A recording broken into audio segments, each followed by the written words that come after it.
So we can Recording my computer, and I'll send it across to you. There we go. All right, we're recording. So the last bit for me, and then I get to turn it over to Jim, is I get to introduce Jim.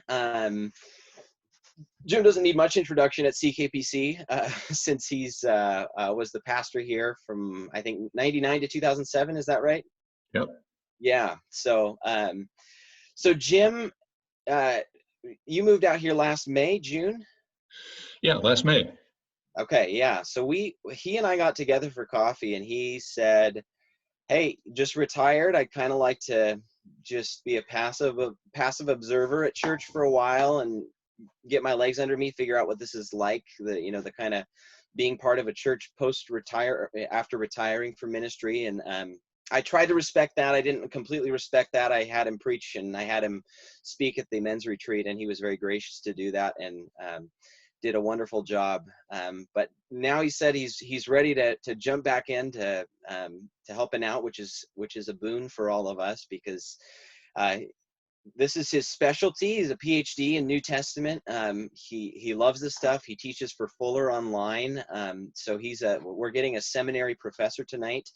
And I'm already learning a lot from him just in the conversations we've had leading up to this. And I will be taking probably just as many notes as everyone else, because I'm just thrilled to learn from Jim tonight and over these coming weeks. So with that, I'll turn it over to Jim. And Jim, you're welcome to mute me if you'd like.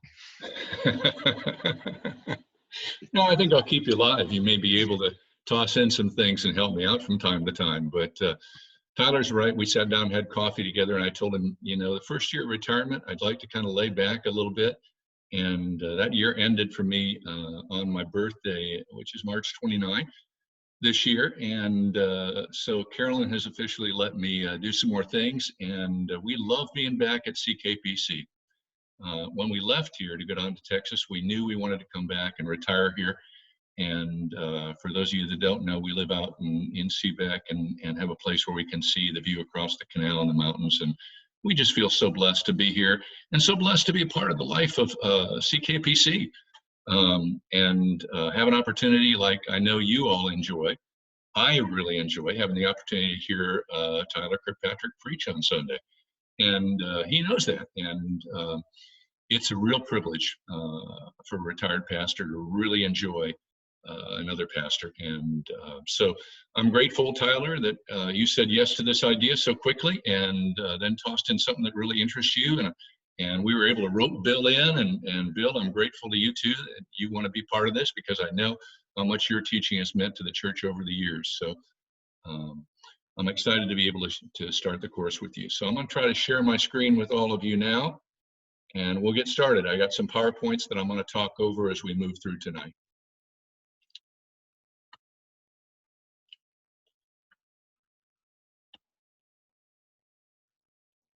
Okay, hopefully everybody can see that.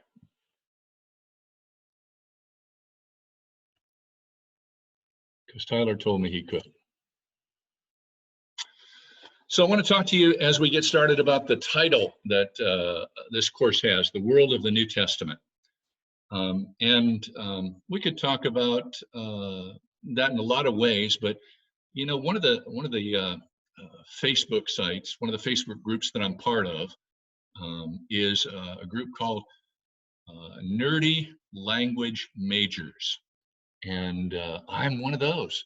And so when I look at a title like this, one of the things that stands out to me is something that would never probably stand out to any of you, but it's that little word of, O-F, the world of the New Testament. And it's a great way to begin talking about a concept that New Testament scholars use and that I use when I teach New Testament intro at Fuller. It's a great way to talk about the three worlds of the New Testament by starting off talking about this little word of. What does it mean when we talk about the world of the New Testament? So I went and looked this up in the dictionary this week, just to make sure that I was using the most recent definition. And there are three main definitions. There are more than that, but there are three main definitions for this word of in English. And the first one is a function word that indicates possession. And when we use this meaning for the word of, and try to understand the title, The World of the New Testament, what we mean is the world that belongs to the New Testament, the world that's possessed inside its pages and paragraphs, the world that's created by its words.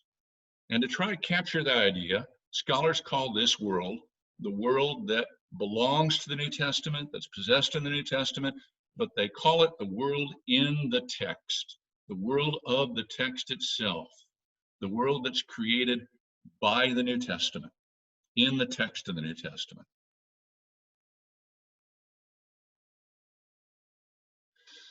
Second possibility for the word of is a function word indicating origin or origination. And when we use this meaning for the word of to understand that title, the world of the New Testament, what we mean is the worlds, plural, out of which the New Testament originates, the worlds that give birth to it and form its context or its background, like Tyler was talking about. And those worlds, plural, are worlds of history and culture, and there are many of them. For instance, there's the history and culture that comes out of the Old Testament and the different historical and cultural periods of the Old Testament. There's the period of the patriarchs, the period of the Exodus, the period of the kings, the period of the prophets, the period of the exile, the post-exilic period. And in the first century, too, when the New Testament is written, in that period, we need to consider not only the history and culture of Judaism, but the history and culture of Greece and Rome, too, and the way they provide context and background to the New Testament. And between the Old Testament and its 2 millennia of historical and cultural periods, and the first century, when the New Testament was written, that history and culture that belongs to Jewish, Roman, and Greek people living at the time the New Testament is written, between the Old Testament and the first century stands a time period of about 400 to 450 years. It's the time that Christians call the time between the Testaments, or the intertestamental period, or as Jewish people call it, early Judaism. And when Jewish people use that name, they generally mean by that the history of Judaism and the form of Jewish culture and religion that emerged after the last Old Testament book was written and the era that they're still living in began. To try to capture all of this, all these periods of history and culture out of which the New Testament originates, scholars refer to it as the world behind the text, or the world of the author, and that's the title that you see on your screen. So the first world is the world of the New Testament, the world of the text itself. The second world of the New Testament is the world behind the text, the world from which the text originates, or out of which the text originates. You can call it the world of the author. The third possibility for this word of in the dictionary, according to Webster's, is a function word indicating derivation. When we use this meaning for the little word of and try to understand it, the title, the world of the New Testament, we mean the world that's derived in our minds and our hearts as we read the New Testament, the world that it creates inside us as readers. And the interesting thing about this world, as you probably notice, is that while many times when different people read the New Testament, sometimes they find the same meaning in its words, and at other times, different people read the New Testament and find different meanings in it. So where do the differences come from? Well, sometimes they come from different knowledge, for example, about the world behind the text that we just talked about, or the world of the text itself. But sometimes they come from our individual personalities and our individual perspectives and our own backgrounds, our own contexts. And to capture that idea and understand how it influences our understanding and interpretation of the New Testament, scholars call this world the world in front of the text, or the world of the reader. So we can kind of indicate that with this picture. 3 worlds of the Bible, the 3 worlds of any part of the Bible, the 3 worlds of the New Testament, in our case, are the world of the author, or the world behind the text, because the author inherits a whole world of history and culture. The world of the text, the world that's created within the text itself, by the words and their meanings, by the grammar, by the genre of the book you're reading. And the third world is the world of the reader, and that's our world, your world, my world. When we read the New Testament, we bring our context, our background, our understanding, our knowledge to the reading of the New Testament. And you can see that these three worlds overlap. And the real power of that is that the best way to interpret the New Testament is to integrate all three of these worlds. To integrate them in such a way that when we read the New Testament, we're thinking about all three of them and trying to understand it through the lens of all three of these worlds. We're trying to understand it out of the world of the author. We're trying to understand it out of the world of its own text. And we're trying to understand it out of our own world. When those three worlds come together and coalesce and are integrated, we're doing our best interpretation of the New Testament. So, as you've seen on the CKPC website, I'm going to begin this evening and talk a little bit primarily about the world behind the text, now that I've introduced you to the three worlds. Then Tyler's going to come next week. He's going to talk about the story in between. I told you the time in between the last Old Testament book and the time of the New Testament, the first century, about 400 or 450 years. Tyler's going to go through that, the story of that history with you. Kind of from 10,000 feet, but it's going to be interesting. And then in week 3, Bill Kettering's going to come and talk about the Herodian dynasty, the Sanhedrin, the Jerusalem power struggle. I'm going to come back in week 4, like Tyler said, and talk about the literary world that the New Testament is written in and inherits from its history. And then in week 5, Tyler's going to talk about people in the New Testament world, all those groups that we meet, like Pharisees and Sadducees and Zealots. And those folks don't show up in the Old Testament world, but they do show up in the New Testament world. So where do they come from? And then the final week, as Tyler mentioned, when Bill's going to come back and talk about the destruction of the temple and the struggle between Christians and Pharisaic Jews in particular that takes place during that period. So I'm talking about worlds, 3 worlds. Each of the worlds that I've mentioned to you, the world behind the text, the world of the text, and the world of the reader. Each of those worlds is a real world, and it has dimensions of space and time. In each of those worlds, there are historical and geographical features. There are political and economic features. There are religious and philosophical features. There are sexual and racial ethnic components or features in each world. There are literary and artistic features, features that relate to the arts. And there are a whole host of other cultural and societal features that belong to each of the worlds. And when you think about that, the way to think about it maybe is to begin with this quote that comes from the Center for Advanced Research on Language Acquisition. And they define culture like this. Culture is shared patterns of behaviors and interactions, shared cognitive constructs, and shared understandings that are learned by socialization. In other words, we belong to American culture. And so as we grow up, we're educated and socialized in different parts of America. And you may have noticed, as I did when I moved from the Northwest down to the great Republic of Texas, that there's some differences in the culture of Texas from the culture of Washington State. It's because we learn shared patterns of behavior, interaction, cognitive constructs, all these things we learn as we grow up in a certain area of the country.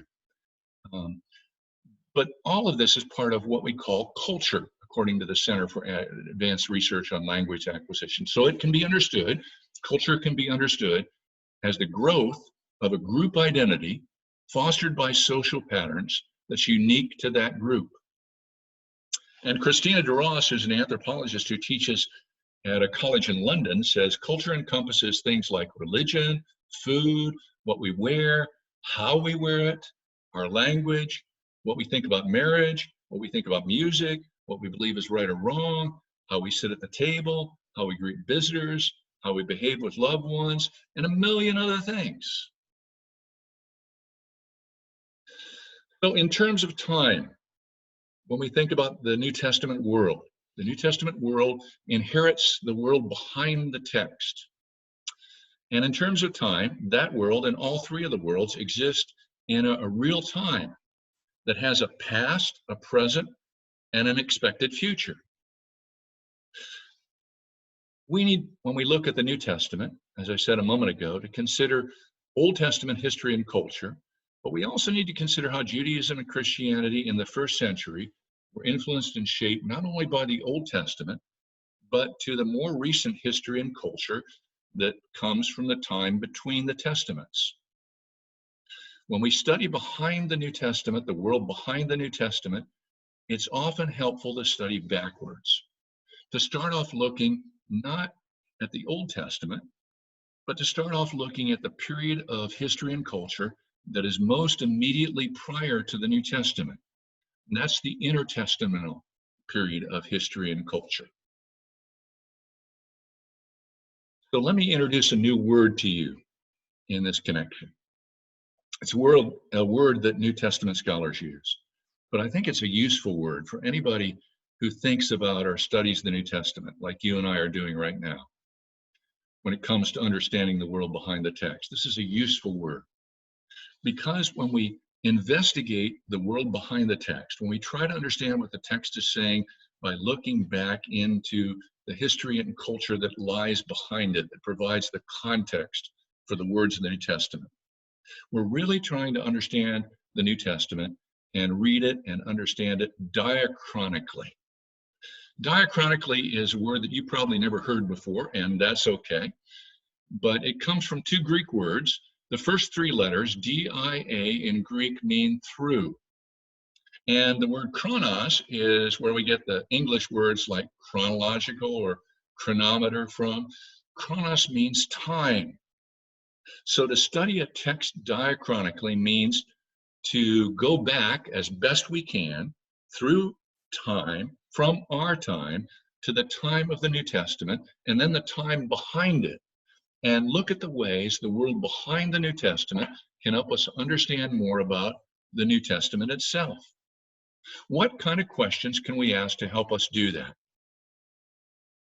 Well, the first thing to say is that there are so many questions we can ask. Remember how we defined history and culture a moment ago? When I teach introduction at Fuller Seminary, I have my students read, and Tyler actually told me he read this book when he was going through Fuller. I had him read a book called The World of the New Testament. There's that title again. This book, though, is written by 34 different New Testament professors from different parts of America and all around the world, women as well as men. And it contains chapters with titles like this: New Testament Chronology, The Herodian Dynasty, Economics, Taxes, and Tithes, The Dead Sea Scrolls, Healing and Healthcare, Jewish Education, and many, many more. And each chapter connects its subject with texts from the New Testament and shows how asking questions about the text that can be answered diachronically enables us to understand the text of the New Testament better. So let me give you an example. I think you all know basically the story about the woman at the well that's told in the Gospel of John in the 4th chapter. What might happen if you and I were to study or investigate that story, the one we find in John 4? What if we investigated it diachronically? What if we tried to go back from our time, not just to the time when the story happened, but the time behind that story that provides the context for that story? Just think of some of the questions about the text that John writes in John chapter 4 that we could ask and investigate as we move from our time and our culture back into the time of the story and back behind that. You might want to ask, for instance, who were the Samaritans? Were they only around in the first century? Or were they part of the intertestamental world too? Maybe their history even goes back into some of the historical events of the Old Testament. And why did Jewish people have no dealings, as John says, with Samaritans? What does that mean exactly? When and why did all that get started? Or why does this Samaritan call Jacob, this Samaritan woman, why does she call Jacob our father who gave us this well? I thought Jacob was the father of Israel's 12 tribes in the Old Testament, didn't you? And why do Samaritans worship, as the woman says, on this mountain? Where is it, that mountain? And who or what do they worship on that mountain? Or we can ask questions about the woman. Why is she alone when she comes to the well? Is it because she slept in, or is there some other reason? What is knowledge about this bit of New Testament chronology in its own cultural context? What does it tell us about the story that we might not otherwise know? We could even ask the question that was on the minds of Jesus' disciples when they came back from the village. The one that John says, and he was one of them, the one that John says, we were all afraid to ask. Why was Jesus talking with a woman at all? That's the question they wanted to ask. As one woman said to me once when I read that verse and asked that question, why was Jesus talking with a woman at all?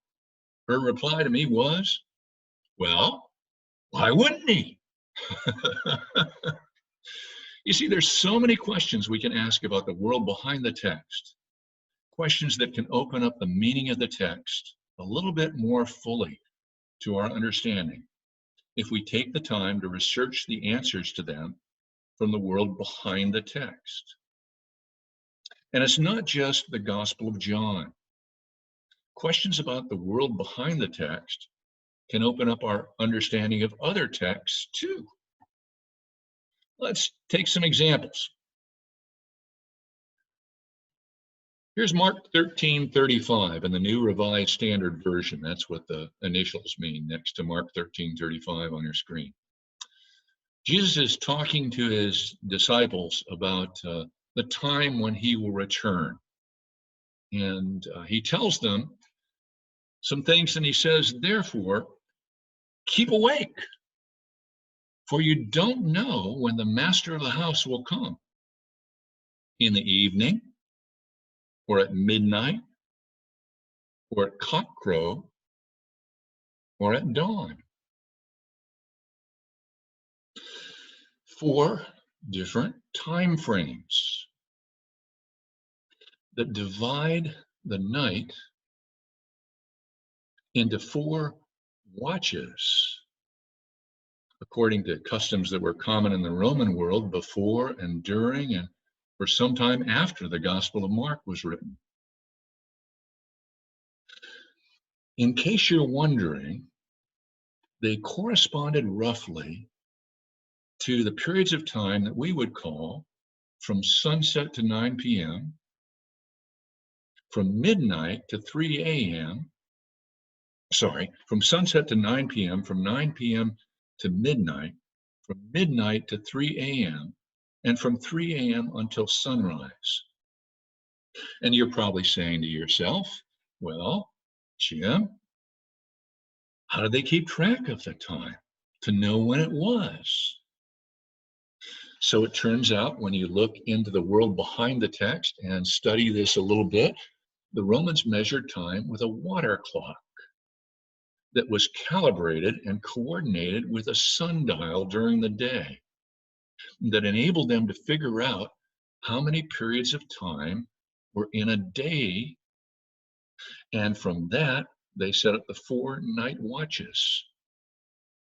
Jesus says to his disciples, you better stay awake the whole night, for you don't know when I'm going to return. You need to stay awake and alert. You need to keep working for the kingdom.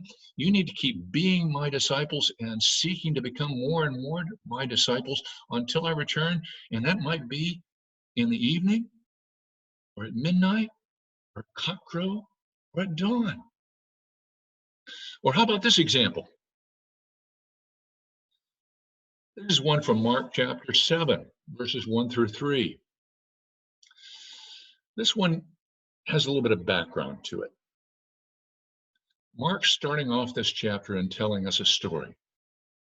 And he says, now when the Pharisees and some of the scribes who'd come from Jerusalem gathered around him, and Mark's talking about Jesus, they noticed that some of his disciples who were there with him were eating with defiled hands. And then Mark explains part of what it means to have defiled hands. He says, with defiled hands, that is, without washing them. And then he explains even a little bit further and says, for the Pharisees and all the Jews, do not eat unless they thoroughly wash their hands, thus observing the tradition of the elders. What do both of those phrases really mean in the culture, in the world of the first century? And how is their meaning formed by the history and the background and the context that gives them definition for a person like Mark writing in the first century, or for a person like Jesus and his disciples who are in this story? Again, in case you're wondering, that's a really good question. How do you propose to go about answering it? Well, to answer it, what you need to do is to investigate the world behind the text of both those phrases. You need to look up the expression defiled hands in the Old Testament and in the intertestamental writings, which are the more immediate historical contexts of the New Testament. And you need to look up that phrase, tradition of the elders. And when you do, you'll find out that that's a phrase that comes predominantly from the time between the Testaments, the intertestamental period. So you say, Jim, where could I look something like that up? Well, what you need to find is a good Bible dictionary or a good Bible commentary, or maybe a course like this one. Let's take another example. Here are two versions of the same words out of the Old Testament. The first version at the top of your screen is the version that you find in the Gospel of Matthew in the 13th chapter, in the 15th verse. And in case you're wondering what that little slash mark is with the LXX after it, LXX is an abbreviation that is used in all Bibles. You'll find it in the footnotes of English Bibles, as well as in Greek Bibles, Bibles that give us the text of the Greek New Testament in which the New Testament was first written. Those letters that look like LXX really stand for the Roman numeral 70, because in the intertestamental period, a translation was made of the Old Testament from Hebrew into Greek. And according to the tradition, the story behind that translation, the way the translation was made was that 70 Jewish rabbis gathered together in one place at one time to make this translation. And independently, they translated the entirety of the Old Testament over a period of days and weeks and months, probably. And then they came together to compare their translations. And amazingly, miraculously, every word of their translation from the Hebrew Old Testament into the Greek translation called the Septuagint, and designated by those letters LXX, every word agreed. Well, scholars don't put much faith in that story, but it's a great story, isn't it? And Matthew 13:15 in the Greek New Testament says, quoting the prophet Isaiah, and quoting the prophet Isaiah using the words of the Greek translation of the Old Testament, the Septuagint, Matthew writes, Jesus is speaking. He's trying to explain why it's so hard for the people who listen to him to understand what the kingdom of God is all about. And he says, the reason why is because of this. It's because this people's heart has grown dull, and their ears are hard of hearing, and they have shut their eyes. But according to the Old Testament, the Hebrew Old Testament that lies behind the Septuagint and behind the words of Matthew 13:15, the idea is the same, but the words are different. You see the text of Isaiah 6:10, and you see the slash mark and the letters after it, MT. MT stands for Masoretic text. That's the text of the Old Testament as far as we can trace it back as a full text of the Old Testament. The Masoretes were the scribes who were tasked with copying the Old Testament. And so these Masoretes also come from the time between the Testaments, and they continue their work during the New Testament period. And the Masoretic text actually comes to be the text of the Old Testament after the first century. So that's as close as we can get to the whole of the Old Testament text. But we're going to find out when we look at the literary world of the Old Testament that we can know much more about the text of the Old Testament from other kinds of sources like the Dead Sea Scrolls.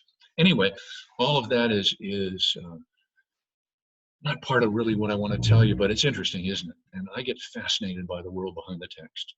Anyway, in the Hebrew text, Isaiah 6:10 says this, make the mind of this people dull, and stop their ears, and shut their eyes. And the reason those words are said that way in the prophet Isaiah is because if you know Isaiah chapter 6, Isaiah chapter 6 is the chapter where Isaiah receives his call from God to be a prophet to the people of Israel.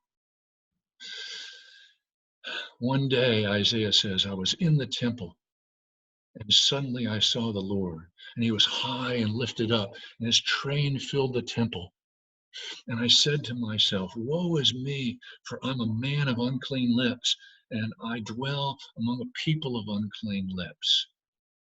But I heard the Lord say to an angel, take a coal and touch his lips and make them clean. And that's what happened. And then Isaiah heard the Lord say, who shall I send? And who will go for us? And Isaiah said, here I am, Lord, send me. And the Lord said, I will send you. And I'll send you to make the mind of this people dull, and stop their ears and shut their eyes, so that they cannot see or hear or understand your message and what I want to tell them. Because that's the reaction you'll get when you preach Isaiah. They won't believe you. Not before the exile, certainly. So can you see now, thinking about these two texts, why Matthew would have wanted to change the wording just a little bit? Not to change the meaning, but change the wording. Jesus is speaking, not Isaiah. Not the Lord who speaks to Isaiah in Isaiah chapter 6. Jesus is speaking. He's trying to explain why people don't understand what he's telling them about the kingdom of God. He says the reason is this people's heart has grown dull. Their ears are hard of hearing. They've shut their eyes. That's the translation of the Old Testament Hebrew that first became the translation called the Greek New Testament, or the Septuagint.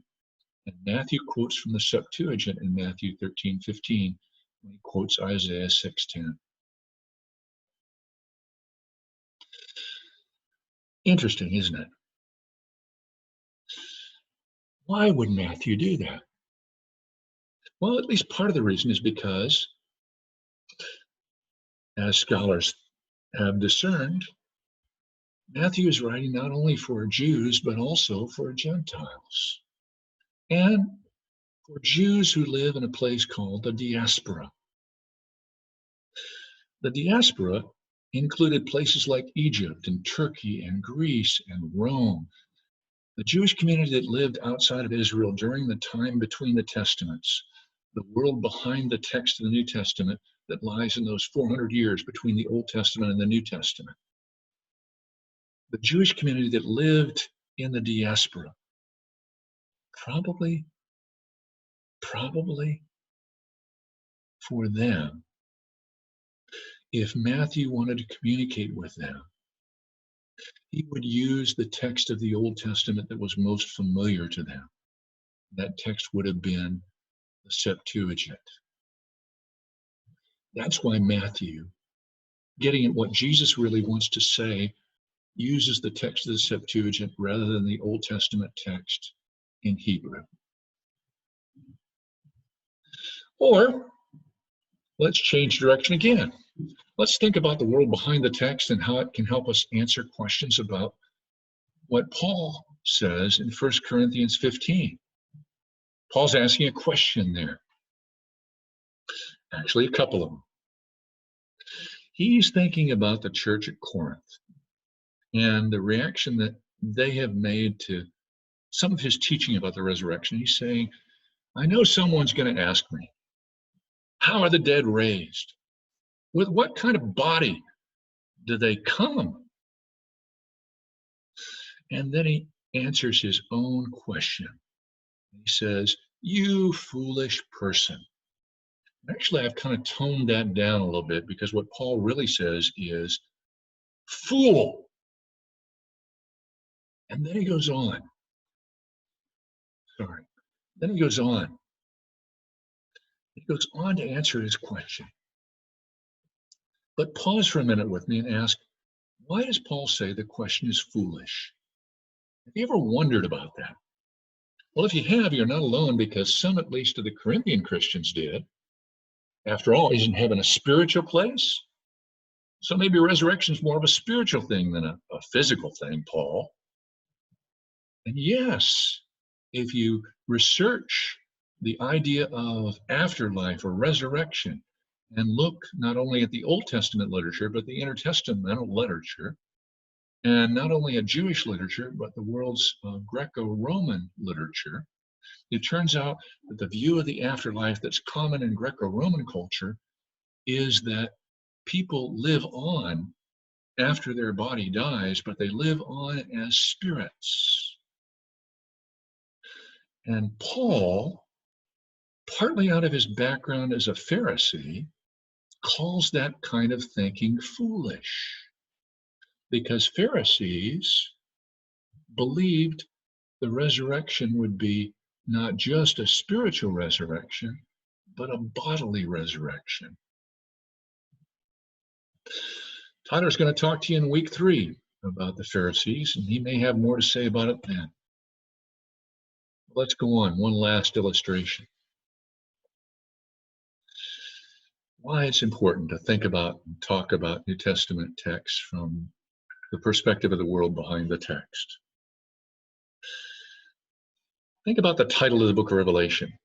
That's a perfect example of how the world behind the text affects whole books like the Gospel of John, and not just texts inside books like the examples we've been looking at from Matthew and Mark and 1 Corinthians. You see, the world behind the text affects even the meaning of individual words in a book.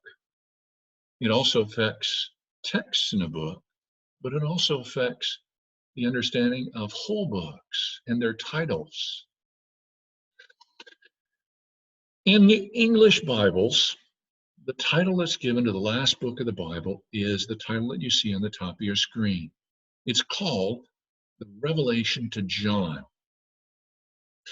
But the Greek word that's translated revelation in English, the Greek word that belongs to the world behind the text, the English text which translates that word revelation, is a Greek word that you could spell in English kind of like this: apocalypsis. And that's how you say it, apocalypsis.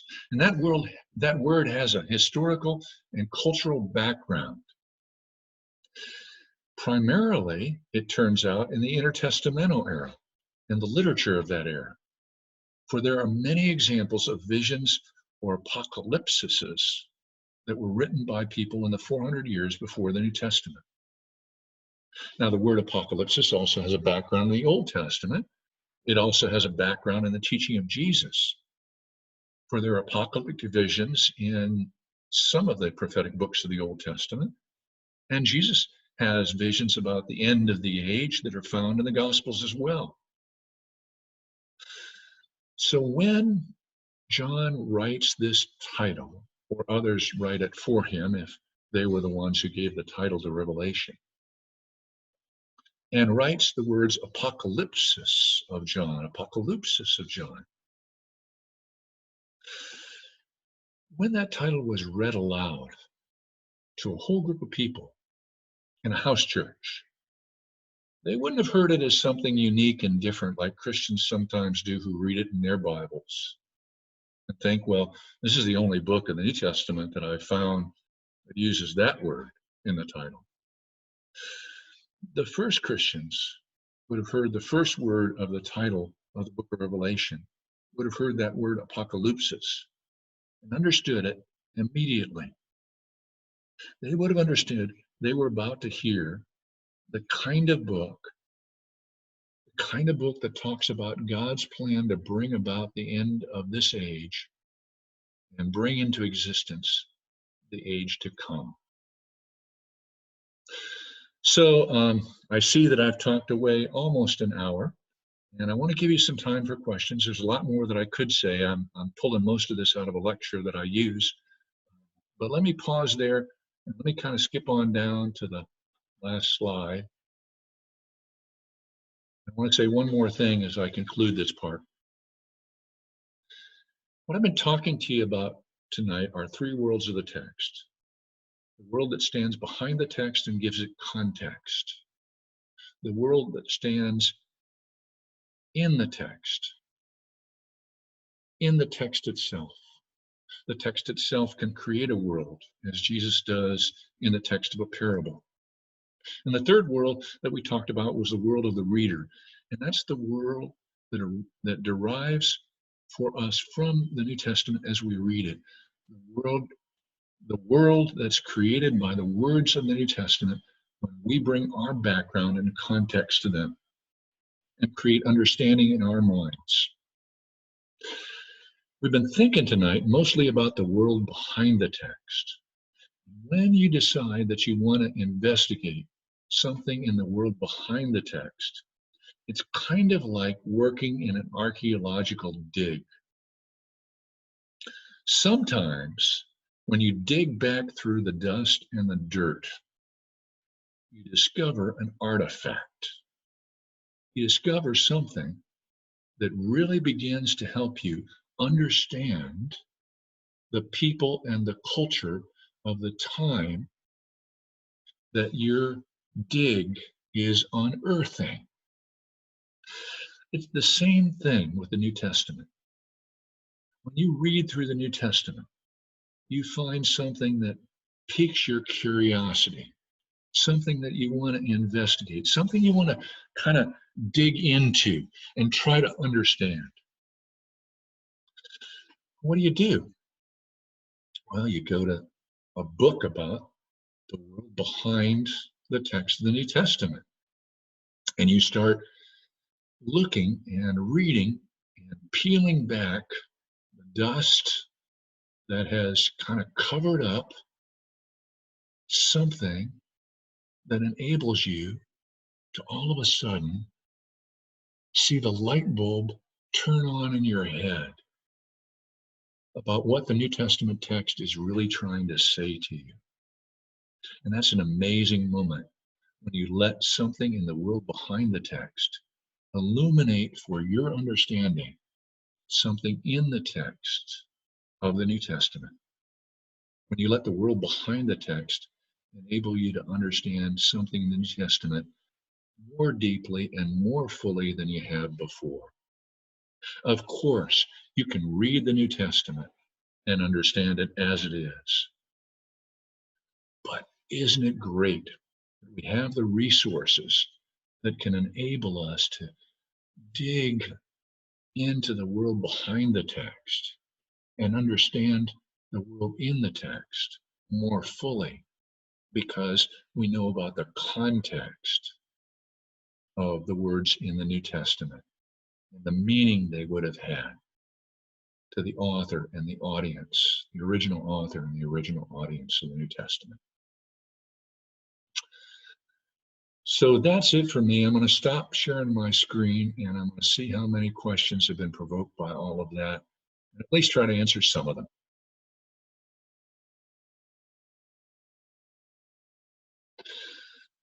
So let's see. Everybody's just saying, yes, they're on.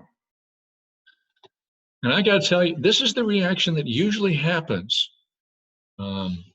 when I teach, either in church or in seminary, or even when scholars gather together in scholarly conventions and hear somebody talk like I've just talked about something that has to do with New Testament interpretation. When they call for questions, the room is usually quiet for a minute. Because you know why, don't you? Nobody wants to go first. And that's either because I bored all of you completely, or because you think, well, I don't know, that might be a dumb question to ask. And trust me, there are no dumb questions to ask when it comes to the kind of stuff that I've been talking to you about. So if you have any questions, I will try to answer them.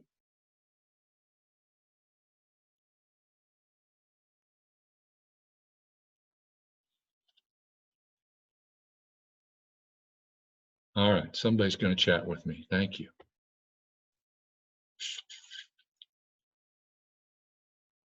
Let's see if I can find who just wrote me.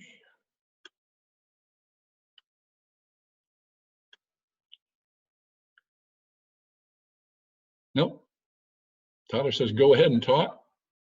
Somebody says, oh yeah. Somebody says, can you make the slides available? Sure. I will go one better than that. I will send you the text of my lecture notes as well as the PowerPoint slides. I know I've gone through a lot of stuff, and I was planning to do that anyway. And as Tyler said at the beginning, those things will be available to you on the CKP website beginning tomorrow. So the PowerPoint slides will be there, and the whole lecture notes will be there as well. I didn't get the example between Isaiah and Matthew. Why is the perspective different from the prophet's view versus Jesus' view? Well, in Isaiah, the words come from the Lord. They're directed to Isaiah, and they are commands. God commands Isaiah to make the ears dull and make the eyes not to see. That's one context. That's the context of the Old Testament. But in the New Testament, it's Jesus talking, and Jesus is talking to people in a synagogue. And he's telling them why they're not getting the point when he talks about the kingdom of God. So he's not going to give them a command like the Lord gives the prophet Isaiah a command. He's not going to say to all of them, shake his finger at them and say, now you go out and make the people's ears dull, and you go out and make their eyes not to see. That isn't going to work. What Jesus is trying to do is to enable them to hear what God wants them to hear, to enable them what God sent Isaiah to tell the people of the Old Testament. So he has to phrase it a little bit differently. And that's exactly what Matthew hears Jesus doing, and what Matthew tells people Jesus was doing when he writes his gospel. So maybe that point is a little bit too fine to grasp, but I got to tell you, the Septuagint plays a huge part in the background of the New Testament, because probably the majority, I've never counted them up, but I'm going to expect that probably the majority of quotes of the Old Testament and the New Testament come from the Septuagint, because it was the translation that was most popular in the intertestamental period and even in the New Testament period.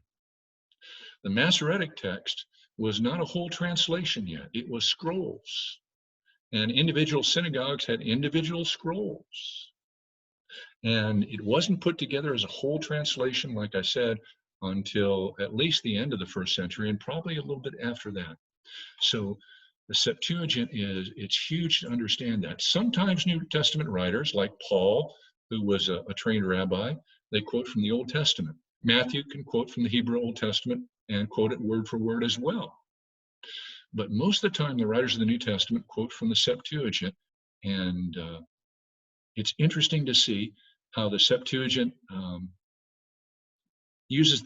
gets the same meaning out of the text, but uses it and phrases it differently so that its meaning becomes more plain to the people who are reading it in the first century. All right, let's see what else I got. Keep going. You got a good start now. Got a running start. What else? What was the name of the book in reference to the Catholic Church? Actually, the word you're thinking about is Apocrypha. And Apocrypha is not the name for a book. Apocrypha is the name for a library of books. Apocrypha is a word like Old Testament or New Testament. Apocrypha is a group of books that were collected together in the time between the Testaments. And we'll talk about a little bit more about them in week 4. All right, let's see what else we got.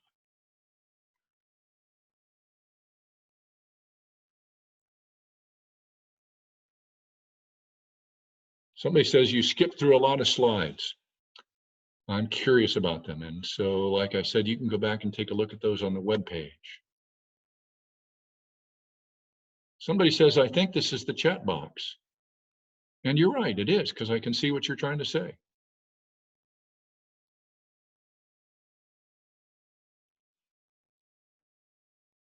Hey, Tyler, are you still on?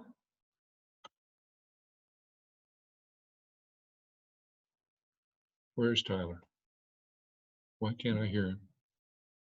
There he is. He's muted again. Hang on.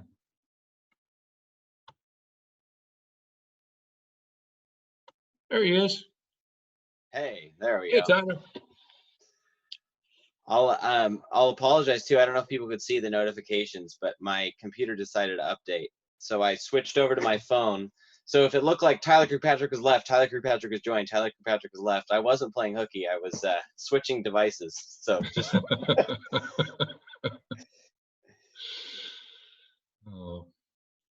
Well, hopefully that sounded a little bit like a lecture you would hear at Fuller, but not a whole lot, because I was trying to explain more to folks. And I know it's a lot of information to take in. And we knew when we started this that when we began to talk about the world that lies behind and provides the context for the New Testament, it was going to be a lot to take in. And so in a seminary class, you'd spend maybe 1 or 2 weeks, maybe 8 hours, and people would read outside the lecture for 12 hours, maybe spend 20 hours trying to get a hold of this world. Well, we're trying to do it in kind of 6 sessions, and it's a lot to cover. So I apologize if I was talking too fast. Partly that's because I get excited by what I'm talking about. It is so meaningful, folks. It's so meaningful. And you say, well, that's great for scholars. How's it going to help me? Part of what I want to do is to put up some resources for you, as well as the slides and the text of what I said tonight. And I'll put those resources up on the CKP webpage so you can see them and understand books that you could look up in a library, or books that you might want to buy that would help you understand the world of the New Testament better, the context of the world behind the New Testament better. There are just a few books, and they aren't that expensive, and they could really be a help to you as you read the New Testament for yourself. Yeah. Let's see what else we got here. I see there's one more follow-up from Renata on the Matthew and Isaiah question. Okay. What do you see? I think she said, so why would the people in the OT need commands versus the people in the New Testament need a softer talking? Yeah, it's not really. Yeah. No, go ahead. You were going to say something. Oh, I was just going to say, I think what Jim was getting at from what I understood was that's Isaiah. The original context in Isaiah is that's his commission from God as a prophet specifically. So it's a different context of where it's coming into, but I'll let you. Yep, that's really right. I mean, in Isaiah, God is speaking to Isaiah, and in the New Testament, God in the person of Jesus is speaking to a whole bunch of people who are listening to him and kind of closing their minds to the ideas that he wants to present to them. So Jesus is really saying, in effect, I'm like Isaiah at this moment, but I'm not like Isaiah hearing the Lord speak to me. I'm like Isaiah and like the Lord, because Jesus is both human and divine. And he's speaking to a group of people and he's saying, I want to tell you why you all are not getting what I'm trying to talk to you about. Two different scenarios, two different contexts. And so if Jesus had just pulled it right out of the Old Testament context, it wouldn't have made any sense in his context. But seeing it in the Isaiah context helped me to make the point that the New Testament writers often will do this. They'll often take a quote. And so I've had people, in Bible studies that I've been in, that'll flip back. They'll see a reference in their Bible on the bottom of the page or something like that, if they got a reference Bible. They'll flip back, and say, okay, I need to compare that to the Old Testament and see if it says, the same thing. And they'll ask me, why is it different? And the reason is because the New Testament writers quoting the Septuagint text, not the Hebrew text that you find in the Old Testament or your English Bibles. So maybe I was trying to make too many points at once, but that's what I was trying to get across. Yeah. Anybody else chiming in, or have I bored them all? Not bored, I don't think. I think that their questions are sated for now. So. All right. All right. Well, I got to say to all of you that are still here with me, I've really enjoyed seeing all of your faces this evening, and thanks for honoring me by being here. And next week, don't forget, you're going to have a chance to hear from the guy that we all enjoy preaching so much. But he's not going to be preaching, he's going to be teaching. And when he and I were talking about this course, he was saying, there's a lot of history to cover in 1 hour. And I was saying, yeah, it is. So I know he's going to feel a little bit like I felt this evening next week, but he's going to do a great job of giving you kind of a historical overview of what happened in the history and the culture of Judaism in those 400 or 450 years between the Old Testament and the New Testament, and how Judaism became even more diverse because of its cultural interface with the culture of Greece and the culture of Rome. And I'm looking forward to hearing what you have to say, Tyler. Yeah, so your homework for next week to prepare, we're dealing with the intertestamental period, so after the Old Testament, before the New Testament. So it's helpful to have a little background. So just try to read all of the Old Testament before next week. That'll really help move things along. There you go. Just some we're all at home, right? What else have we got to do? Good stuff. Well, good to see everyone. And yeah, we'll Jim, you can hit stop recording and end meeting, and then all right, we'll figure out how to get this uploaded to YouTube. All right, let me see what I can do here. Stop recording. Stop recording. There we go.